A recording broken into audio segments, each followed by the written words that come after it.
What I find really interesting is how much some men will bend backwards to convince us women that the work is so hard that we should not come out, stay at home. This work is so hard, we're doing it for you guys.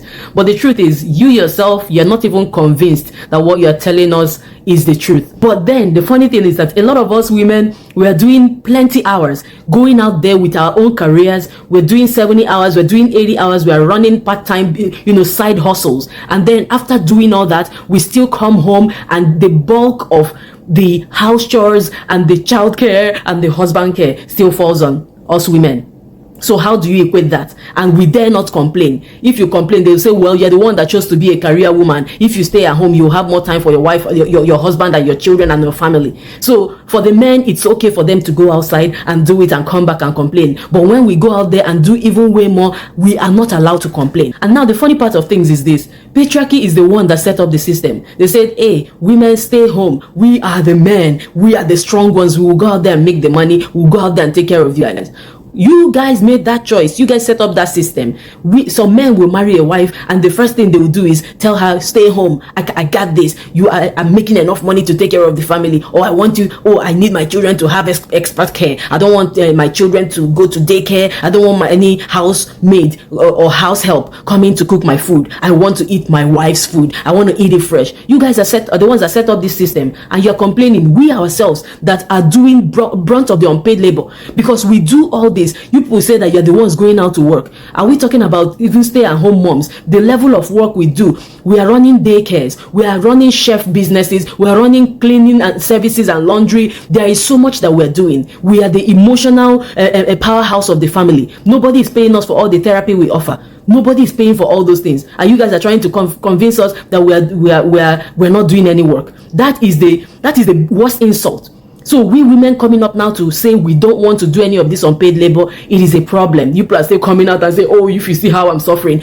You guys made the choice, and it's okay, you made the choice. If that's what works for you, that's fine. But coming here to tell us women that what we are agitating for, we don't have a right. We don't have a right to choose what we want for our lives. We don't have a right to carve out the destiny. We don't have a right to be the masters of our own fate. That is audacity. That's disrespect. I have a juicy proposal for you.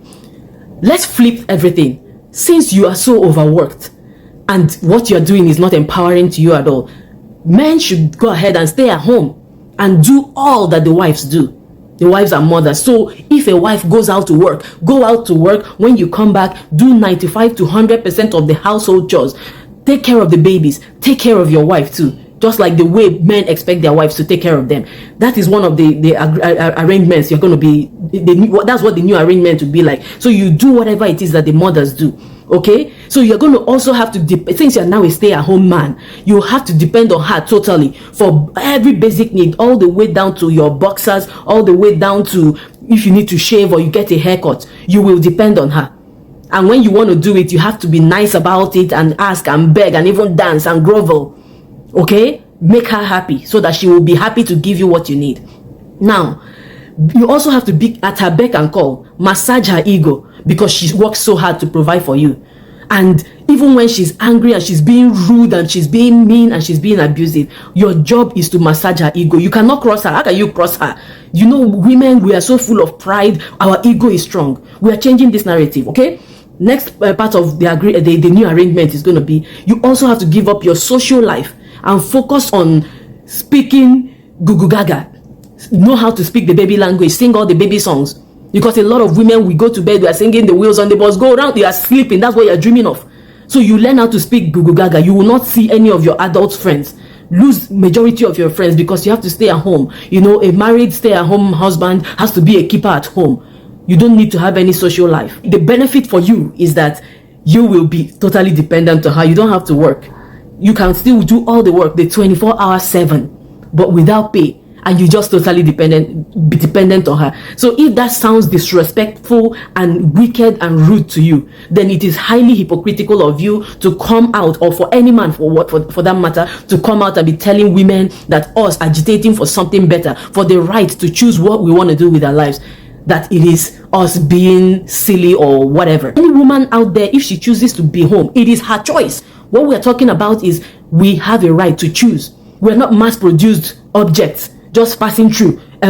stay at home wife, stay at home wife, stay at home mom, stay at home wife, stay at home mom, stay at home wife, stay at home. That's not it. That's not who we are. That's not who we are.